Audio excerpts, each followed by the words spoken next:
Hello friends, स्वागत करती हूँ मैं आप सब लोगों का आपके अपने यूट्यूब चैनल पर जिसका नेम है बंसल एजुकेशन हब। फ्रेंड्स, अगर अभी तक आपने मेरे चैनल को सब्सक्राइब नहीं करा है तो सब्सक्राइब कीजिए और साथ ही साथ बेल आइकन भी प्रेस कीजिए ताकि मेरे आगे आने वाली वीडियोस की नोटिफिकेशंस आपको मिलती रहे। एंड फ्रेंड्स, अगर अभी तक आपने मेरी इस वीडियो को लाइक नहीं करा है, शेयर नहीं करा है तो लाइक करिए और साथ ही साथ शेयर करिए अपने फ्रेंड सर्कल पर, व्हाट्सएप पर, फेसबुक पर, जहाँ पर भी आप लोगों के फ्रेंड्स अवेलेबल हैं ताकि उनको भी इस वीडियो का बेनिफिट मिले। तो आज की वीडियो को स्टार्ट करते हैं। सो फ्रेंड्स, मैंने अपनी लास्ट वीडियो में आप लोगों को फ्यूल के प्रिंसिपल के बारे में बताया था, फ्यूल्स प्रिंसिपल ऑफ मैनेजमेंट। मैंने आप लोगों को हेनरी फ्यूल के बारे में इंट्रोडक्शन भी दिया था और साथ ही साथ 4 प्रिंसिपल्स भी समझाए थे हेनरी फ्यूल के द्वारा, जो कि है division of work, authority and responsibility, discipline and unity of command. These are the 4 principles मैंने अपनी लास्ट वीडियो में समझाए थे और आज की वीडियो में हम लोग आगे के प्रिंसिपल्स को डिस्कस करेंगे। फ्रेंड्स, ये वीडियो बहुत ज़्यादा इंपॉर्टेंट है तो प्लीज़ आप इसको एंड तक ज़रूर देखिएगा क्योंकि फ्यूल के प्रिंसिपल अक्सर एग्जाम्स में पूछे जाते हैं। तो अगर आपने मेरी पिछली वीडियो को नहीं देखा है तो आप उस वीडियो को भी पूरा देखिए क्योंकि मैंने आपको चारों प्रिंसिपल्स बहुत अच्छी तरीके से एक्सप्लेन करे हैं। और आज की वीडियो को भी आप पूरा ज़रूर देखिए क्योंकि आज के जो प्रिंसिपल्स हैं वो बहुत ही ज़्यादा इंपॉर्टेंट है। तो अपनी वीडियो को स्टार्ट करते हैं। सो फ्रेंड्स, आज हम लोग पढ़ने वाले हैं unity of direction. Unity of direction Henry fuel का 5th प्रिंसिपल है और ये देखिए क्या है, 1 यूनिट 1 प्लान। आप केवल इस एक लाइन से इस पूरा प्रिंसिपल का मतलब समझ सकते हैं। 1 यूनिट 1 प्लान देखो क्या है, मैंने नीचे लिखा हुआ है, मैं पहले पढ़ती हूँ फिर मैं आपको समझाऊंगी बेसिकली ये होता क्या है। The efforts of all the members and employees of organization must be directed towards one direction, that is achievement of common goal. तो friends, unity of direction principle क्या बोलता है? अकॉर्डिंग टू दिस प्रिंसिपल, जो भी efforts चाहे organisation के members लगा रहे हैं, चाहे ऑर्गेनाइजेशन के एम्प्लॉयज़ लगा रहे हैं, या फिर मैं बोलूँ ऑर्गेनाइजेशन के जितने भी मेंबर्स हैं, जितने भी एम्प्लॉयज़ हैं, वो जितने भी एफर्ट्स लगा रहे हैं वो एक ही डायरेक्शन में होना चाहिए। Must be directed towards one direction, केवल एक ही डायरेक्शन में होना चाहिए, जो क्या है? Achievement of common goal. यहाँ मैं कॉमन की जगह बोल सकती हूँ ऑर्गेनाइजेशनल गोल। ऑर्गेनाइजेशनल गोल यानी कि जो भी एम्प्लॉय आपके ऑर्गेनाइजेशन में काम कर रहा है, जितने भी मेंबर्स हैं आपके ऑर्गेनाइजेशन में, वो जो भी एफर्ट्स लगा रहे हैं वो सब किस डायरेक्शन में होने चाहिए? आपके अचीवमेंट ऑफ ऑर्गेनाइजेशन गोल की एक ही डायरेक्शन में होने चाहिए। जिसका क्या मतलब? 1 यूनिट 1 प्लान, एक यूनिट एक ही प्लान। सपोज इसका सबसे बड़ा एग्जाम्पल मैं आपको दे सकती हूँ, वो है कैडबरी का। कैडबरी बहुत फेमस कंपनी है, आप लोगों ने नाम सुना होगा। ये अलग अलग टाइप्स के प्रोडक्ट्स बनाती है। चलो मैं से किसी भी 3 टाइप से प्रोडक्ट्स ले लेती हूँ। एक हमारा हो गया नॉर्मल डेयरी मिल्क, एक हो गया सिल्क एंड एक हो गया बबली। ठीक है, मैंने इसके 3 टाइप्स ऑफ प्रोडक्ट्स ले लिए। अब इसकी जो मार्केटिंग होनी है, जो भी प्रोडक्शन होना है, वो अलग अलग उसमें होना है। यानी कि डेयरी मिल्क की पूरी एक यूनिट अलग होगी, सिल्क वालों की पूरी एक यूनिट अलग होगी, बबली वालों की पूरी एक यूनिट अलग होगी। प्रोडक्शन अलग हो रहा है, मार्केटिंग अलग होनी है। यानी कि हर एक प्रोडक्ट जो है उसका अलग अलग प्रोडक्शन होगा, उसके अलग अलग गोल्स होंगे। ऑर्गेनाइजेशन गोल नहीं बोलूँगी, या फिर आप बोलो प्रोडक्ट के अलग अलग गोल्स होंगे एंड उसकी अलग अलग उसमें मार्केटिंग हो रही होगी। सपोज डेयरी मिल्क का नॉर्मली 10 रुपीज़ की आती है, इसकी मार्केटिंग के लिए हम लोग को ज़्यादा ज़रूरत नहीं होगी। सिल्क और बबली महंगी आती है तो इसकी मार्केटिंग में ज़्यादा पैसा चाहिए। तो समझ रहे हो, यानी कि हर एक प्रोडक्ट का अलग अलग बिजनेस एनवायरनमेंट है, तो हर एक डिवीज़न का अलग अलग प्लान होगा। इसके अलग प्लान होंगे, इसके अलग प्लान होंगे, इसके अलग प्लान होंगे, कितना प्रोडक्शन करना है, क्या करना है। तो हर यूनिट में जितने भी एम्प्लॉय, सपोज डेयरी मिल्क वाले में 100 एम्प्लॉयज़ हैं, तो इस यूनिट के जितने भी एम्प्लॉयज़ हैं उनका जो एफर्ट्स होंगे वो किस डायरेक्शन में होंगे? इस यूनिट के टारगेट पर होंगे। सपोज इन्होंने सोचा कि dairy milk simple dairy milk वाली प्रोडक्ट है, मैं इसकी बात कर रही हूँ।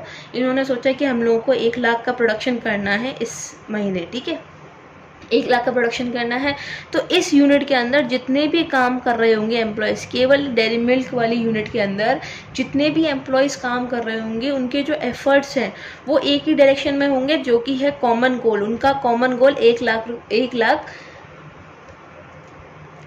चॉकलेट्स का प्रोडक्शन करना। ठीक है, तभी बोल रहा है हर यूनिट का अपना एक प्लान होना चाहिए, एक यूनिट एक प्लान, ठीक है। या फिर मैं छोटे उस पर बताऊँ तो कैडबरी बहुत बड़ी कंपनी हो जाती है, अलग अलग प्रोडक्ट्स हैं इसके, अलग अलग यूनिट्स हैं इसकी। लेकिन अगर छोटी सी ऑर्गेनाइजेशन है तो वहाँ पे क्या होगा, जहाँ पर केवल एक ही प्रोडक्ट है, वहाँ पे क्या होगा, जितने भी एम्प्लॉयज़ काम कर रहे हैं उधर, उनका गोल केवल और केवल ऑर्गेनाइजेशन गोल को अचीव करने में जाएगा। यानी कि वो जितने एफर्ट्स लगा रहे हैं वो केवल एक ही डायरेक्शन में होंगे, अचीवमेंट ऑफ कॉमन गोल। तो आप सिंपल से एक लाइन से ऐसे याद कर सकते हैं कि जितने भी एम्प्लॉयज़ आपके ऑर्गेनाइजेशन में काम कर रहे हैं वो केवल और केवल अपने एफर्ट्स एक ही डायरेक्शन में लगाएंगे, that is achievement of common goal. बहुत इजी प्रिंसिपल है यूनिटी ऑफ डायरेक्शन, जो समझ जाएगा वो लिख देगा। काफ़ी बार बच्चे यूनिटी ऑफ कमांड और यूनिटी ऑफ डायरेक्शन में कन्फ्यूज़ हो जाते हैं, तो इसमें कन्फ्यूज़ होने वाली कोई बात नहीं है। यूनिटी ऑफ कमांड ये कहता है कि हर एम्प्लॉय के ऊपर, यानी कि अगर 5 एम्प्लॉयज़ की एक यूनिट है तो उसके ऊपर केवल एक ही बॉस होना चाहिए, हर एम्प्लॉय एक ही बॉस से ऑर्डर लेना चाहिए, ठीक है। उससे ईगो क्लैशेस नहीं होते, मैंने आपको बताया था अपनी लास्ट वीडियो में। और यूनिटी ऑफ डायरेक्शन क्या कहता है कि एक यूनिट का जो लोग हैं, एक यूनिट में जितने भी लोग हैं, उनका काम केवल उस प्लान को फॉलो करना है, 1 यूनिट 1 प्लान। जो एफर्ट्स वो लगा रहे हैं वो कॉमन गोल की तरफ लगाएंगे, चाहे ऑर्गेनाइजेशन में कितने भी मेम्बर्स हों, कितने भी एम्प्लॉयज़ हों, वो कहाँ पर अपना एफर्ट्स लगाएंगे, कौन सी डायरेक्शन में लगाएंगे, अचीवमेंट ऑफ कॉमन गोल। अब देखिए आप लोग यूनिटी ऑफ डायरेक्शन के पॉजिटिव इफेक्ट्स देखिए, अगर आप उसे अपनी ऑर्गेनाइजेशन में अप्लाई करते हैं तो क्या क्या पॉजिटिव इफेक्ट्स आएंगे। अचीवमेंट ऑफ ऑर्गेनाइजेशन गोल, आप अपने ऑर्गेनाइजेशन गोल को अचीव कर सकते हैं। Efforts of all the employees get unified towards one direction only, जितने भी एम्प्लॉयज़ का एफर्ट्स है वो यूनिटी में आ जाएगा, यूनिफाइड हो जाएगा एक ही डायरेक्शन में, ठीक है। वॉल्यूशंस का मतलब अगर आप इसे अपनी ऑर्गेनाइजेशन में अप्लाई नहीं करते हैं तो क्या क्या कॉन्सिक्वेंसेज होंगे, अगर आप इसको इग्नोर करते हैं, इस प्रिंसिपल को अपनी ऑर्गेनाइजेशन में नहीं लगाते हैं तो देखिए क्या होगा।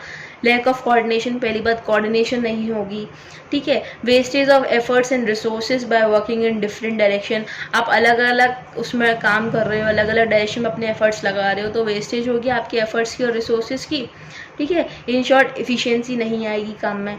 Difficulty in achieving organization goal, organization goals को अचीव करने में डिफिकल्टी होगी। अब देखिए कोऑर्डिनेशन कैसे लैक होगा, कोऑर्डिनेशन ऐसे लैक होगा अगर आपकी, जैसे मैंने आपको बताया था यहाँ पर एक लाइन थी, 1 यूनिट 1 प्लान, ये लाइन मैंने आपको बताई थी, एक यूनिट एक ही प्लान को फॉलो करेगी। अगर आप उस प्लान को फॉलो नहीं करोगे तो कोऑर्डिनेशन प्रॉब्लम होगी, आपको पता ही नहीं है कौन क्या काम कौन कर रहा है, कौन सा काम किसको दिया गया, आपको पता ही नहीं है, कोऑर्डिनेशन वहाँ पर लैक हो जाएगी, ठीक है।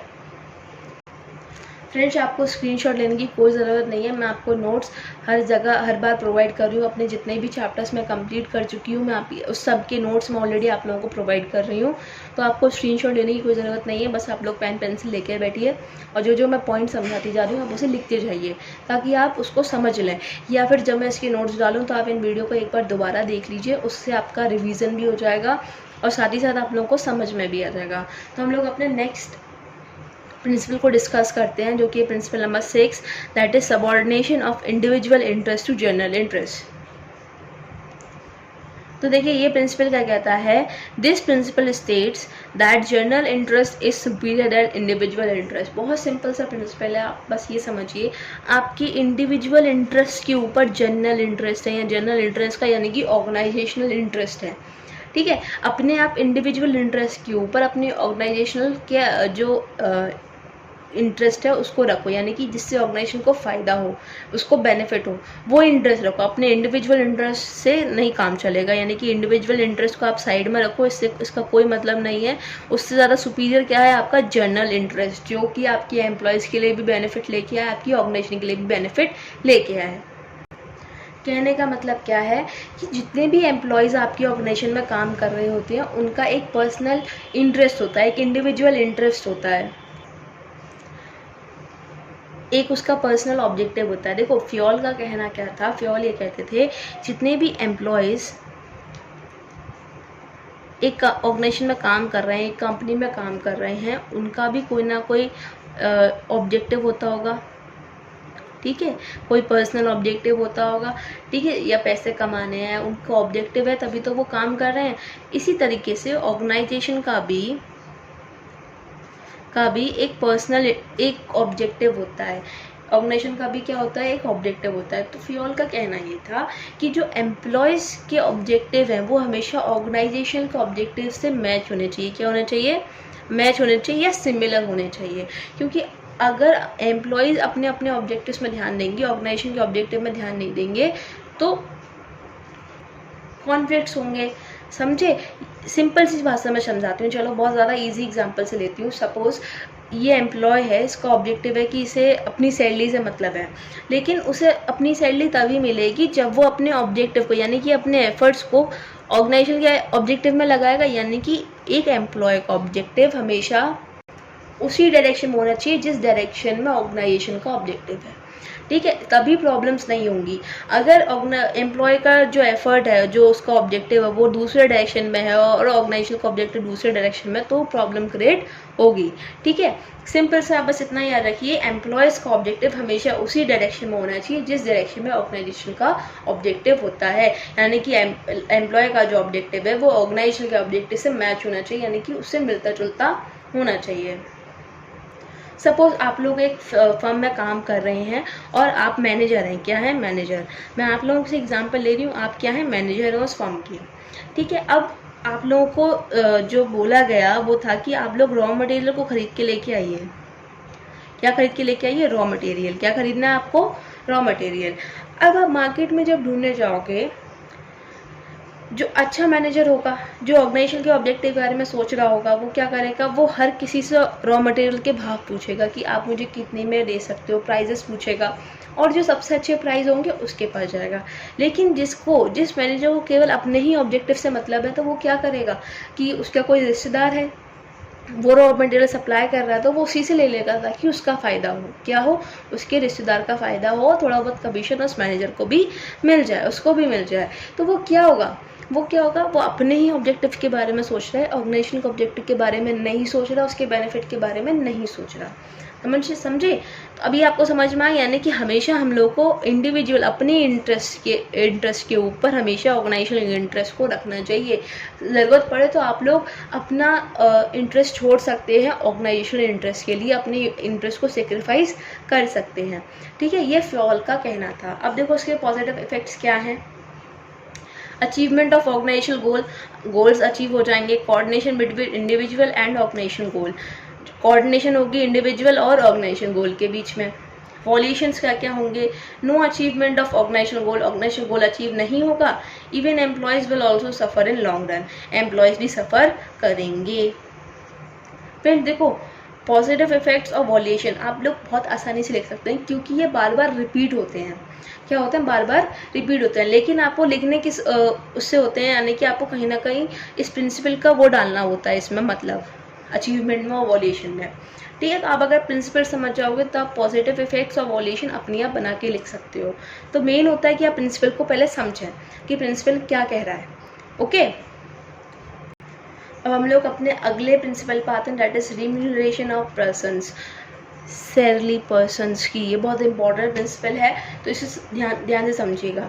अकॉर्डिंग टू दिस प्रिंसिपल, इस प्रिंसिपल के according employees in the organization, जो एम्प्लॉयज़ हैं ऑर्गेनाइजेशन में, must be paid fairly and accurately. उनको फेयरली पे करो और मतलब एक फेयर मीन से पे करो, to give them maximum satisfaction, ताकि उनको क्या मिले, मैक्सिमम सेटिस्फेक्शन मिले।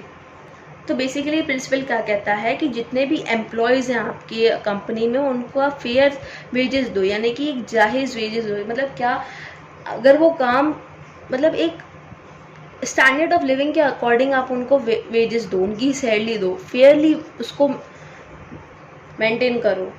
एक ऑर्गेनाइजेशन को अपने एम्प्लॉयज़ को हमेशा फेयर वेजेस देनी चाहिए, फेयर सैलरी देनी चाहिए, ताकि वो एटलीस्ट उनको एक स्टैंडर्ड ऑफ लिविंग मिल जाए। क्या मिले, स्टैंडर्ड ऑफ लिविंग। ठीक है, अब देखो फेयर वेजेस कैसे डिटरमाइन होंगी, फेयर वेजेस बोलो या सैलरीज बोलो, कैसे डिटरमाइन होंगी। Financial capacity of the concern, जो आपकी ऑर्गेनाइजेशन है उसकी फाइनेंशियल कैपेसिटी क्या है। सपोज आप लोग 1 लाख तो कमा रहे हो प्रॉफिट में और 90,000 अपने सैलरीज में और वेजेस में बांट रहे हो, क्या ये फेयर है? ये फेयर नहीं है। ठीक है, आपको अपना भी प्रॉफिट मेंटेन करके चलना, साथ ही साथ एम्प्लॉयज़ का भी लिविंग स्टैंडर्ड मेंटेन करना, उनको भी फेयर वेजेस और सैलरीज प्रोवाइड करनी है।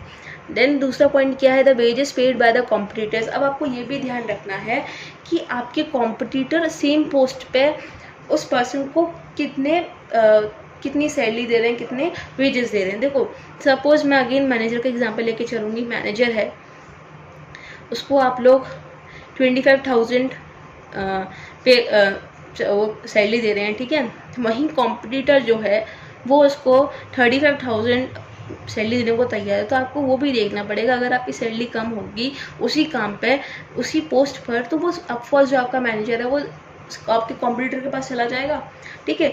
और भी कुछ पॉइंट्स है, सपोज जैसे कि जो इंसान जितना काम कर रहा है उसी के अकॉर्डिंग आपको उसको वेजेस और सैलरीज देने हैं। अगर वो सुपरवाइजरी लेवल पर काम कर रहा है तो आप उसे 25,000 पे कर रहे हो, ठीक है, और मैनेजर को 20,000 पे कर रहे हो। क्या ये फेयर वेजेस हैं? सुपरवाइजर लेवल पर उसको कम काम करना पड़ रहा है, मैनेजर को ज़्यादा काम करना पड़ रहा है, तो क्या ये फेयर वेजेस हैं? नहीं, ये फेयर वेजेस नहीं है। आपको अकॉर्डिंगली ये देखना है कि जो पर्सन की कैपेबिलिटी है, जो उसका काम है, उसके अकॉर्डिंग उसको सैलरी और वेजेस मिल रहे हैं कि नहीं मिल रहे हैं। तो बहुत ईजी सा प्रिंसिपल है, इसमें आपको ये देखना होता है कि एम्प्लॉयज़ को आप लोग फेयरली वेजेस दें, सैलरीज प्रोवाइड करें, ताकि उनको ये क्या मिल सके, मैक्सिमम सेटिस्फेक्शन मिल सके।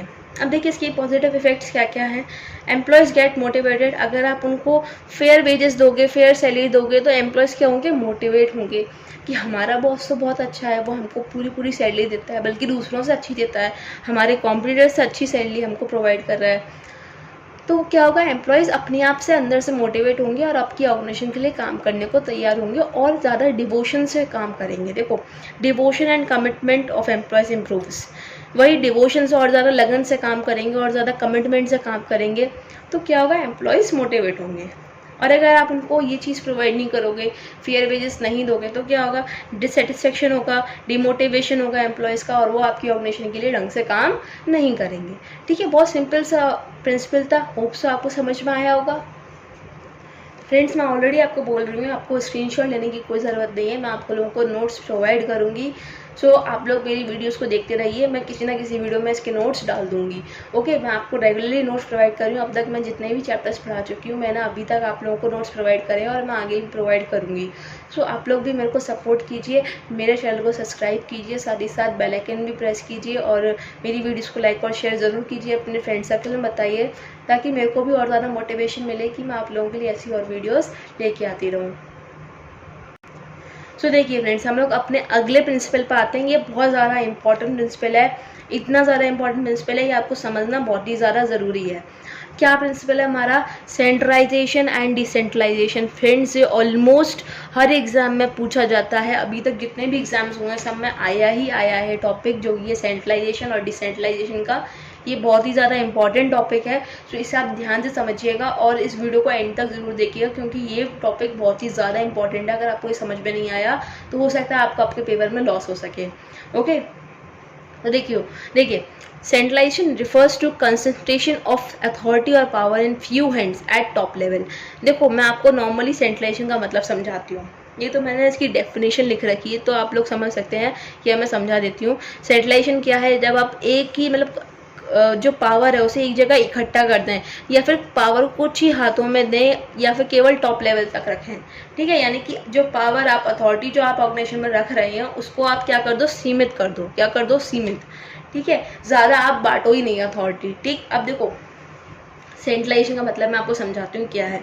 सपोज आप लोग मार्केट में, एक आपका बिजनेस है या शॉप है, रिटेल शॉप है, आप इस शॉप के ओनर हैं, ठीक है। आप क्या सपोज़ 5 वर्कर्स काम कर रहे हैं और उन 5 वर्कर्स को आपने कोई भी अथॉरिटी, कोई भी पावर नहीं दे रखी कि वो कस्टमर से किसी भी टाइप का कम्युनिकेशन कर पाएँ, किसी भी टाइप का कम्युनिकेशन करने की आपने उनको अथॉरिटी नहीं दे रखी। तो इस कंडीशन पे आप मुझे बताइए, क्या वो आप लोगों क्या जो स्टोरेज जो माल है, जो गुड्स हैं, वो बेच पाएंगे जब तक वो कस्टमर से कम्युनिकेट नहीं करेंगे, उनको बताएंगे नहीं कि आप क्या क्या प्रोडक्ट्स रखते हैं, क्या क्या उनमें क्वालिटीज़ हैं, क्या क्या नहीं है। जब तक वो कम्युनिकेट नहीं करेंगे, क्या वो प्रोडक्ट्स बेच पाएंगे, नहीं बेच पाएंगे। यही चीज़ है, यही चीज़ ऑन हायर लेवल होता है एक ऑर्गेनाइजेशन में। किसमें, एक ऑर्गेनाइजेशन में। टॉप लेवल है, मिडिल लेवल है, लोअर लेवल है। सपोज लोअर लेवल पे जो काम कर रहे हैं, सुपरवाइजर लेवल पे जो मैनेजर है, इसको रॉ मटेरियल मंगवाना है। क्या मंगवाना है? Raw material. And top level ने कोई भी अथॉरिटी ना ही मिडिल लेवल को दे रखी है, ना ही लोअर लेवल को दे रखी है। उसने क्या करा है कि मैं ही यहाँ का बॉस हूँ, जो काम करना है आपको मुझसे पूछ कर ही करना पड़ेगा। ठीक है, जितनी भी अथॉरिटी है वो किसके पास है? केवल और केवल टॉप लेवल के पास है, ओनर के पास है। ठीक है, अब ये यहाँ से रिपोर्ट देगा मैनेजर को, यानी कि मिडिल लेवल को। क्या बोलेगा कि मेरे को रॉ मटेरियल खरीदना है। क्या खरीदना है? रॉ मटेरियल खरीदना है। फिर ये भी कुछ नहीं कर सकता, अथॉरिटी इसके पास भी नहीं है। फिर ये ऊपर जाएगा टॉप लेवल के पास कि लोअर लेवल से मैसेज आया है कि हम उनको क्या खरीदना है? रॉ मटेरियल खरीदना है। तो काम में देरी हुई। जहाँ ये रॉ मटेरियल केवल 50 मिनट में मंगवा सकता था, वहीं उस रॉ मटेरियल को आने में 3 घंटे लग गए, क्योंकि पहले बात नीचे से ऊपर गई, फिर मिडिल लेवल से टॉप लेवल में गई। तो टॉप जो ओनर बैठा था उसने फ्री होके आराम से क्या मंगाया? सामान मंगाया। तो जो रॉ मटेरियल 50 मिनट में आ सकता था, 1 घंटे में आ सकता था, वो उसको कितने घंटे लग गए? 3 घंटे लग गए। यानी कि उसके काम में क्या हो गई? देरी हो गई। ठीक है, सेंट्रलाइजेशन का मतलब समझ में आया, यानी कि पावर को अपने ही हाथों तक रखना, वो क्या हो जाता है? हमारा सेंट्रलाइजेशन। ठीक है, अब देखो, decentralization means evenly distribution of power. Decentralization का मतलब क्या है? आप इवनली डिस्ट्रीब्यूट कर रहे हो पावर को at every level of management, हर मैनेजमेंट की लेवल पर, चाहे top level, lower level, middle level, हर लेवल पे आप थोड़ी थोड़ी अथॉरिटी पास कर रहे हो। फ्रेंड्स, आपको याद होगा मैंने इसका जो प्रिंसिपल नंबर 2 है, अथॉरिटी एंड रिस्पॉन्सिबिलिटी, जब मैंने आपको बताया था वो, तो वहाँ पे मैंने आपको बहुत इंपॉर्टेंट चीज़ बताई थी उसमें कि authority should always equal to responsibility. जितनी ही रिस्पॉन्सिबिलिटी है आपके पास, उतनी अथॉरिटी होनी चाहिए। अगर आपके पास अथॉरिटी ज़्यादा है तो नेगेटिव रिजल्ट्स आएंगे, और अगर आपके पास रिस्पॉन्सिबिलिटी ज़्यादा है तो काम में इफेक्टिवनेस नहीं आएगी। ये बात मैंने आपको तब बताई थी। सेम वही चीज़ है डिसेंट्रलाइजेशन। डिसेंट्रलाइजेशन क्या कहता है कि हम पावर को अलग अलग हिस्सों में डिस्ट्रीब्यूट कर रहे हैं, हर लेवल ऑफ मैनेजमेंट पे डिस्ट्रीब्यूट कर रहे हैं उसकी रिस्पॉन्सिबिलिटी के अकॉर्डिंग, उसकी रिस्पॉन्सिबिलिटी के अकॉर्डिंग। ठीक है, अब देखो, अकॉर्डिंग टू फ्योल, फ्योल क्या कहते थे? A company must not be completely centralize. एक कंपनी पूरी तरीके से सेंट्रलाइज भी नहीं होनी चाहिए और डिसेंट्रलाइज भी नहीं होनी चाहिए। अगर पूरी तरीके से सेंट्रलाइज होगी तो देखो, मैंने आपको बताया, जैसे कि एग्जाम्पल दिया, आप अपना काम टाइम पे नहीं कर पाओगे और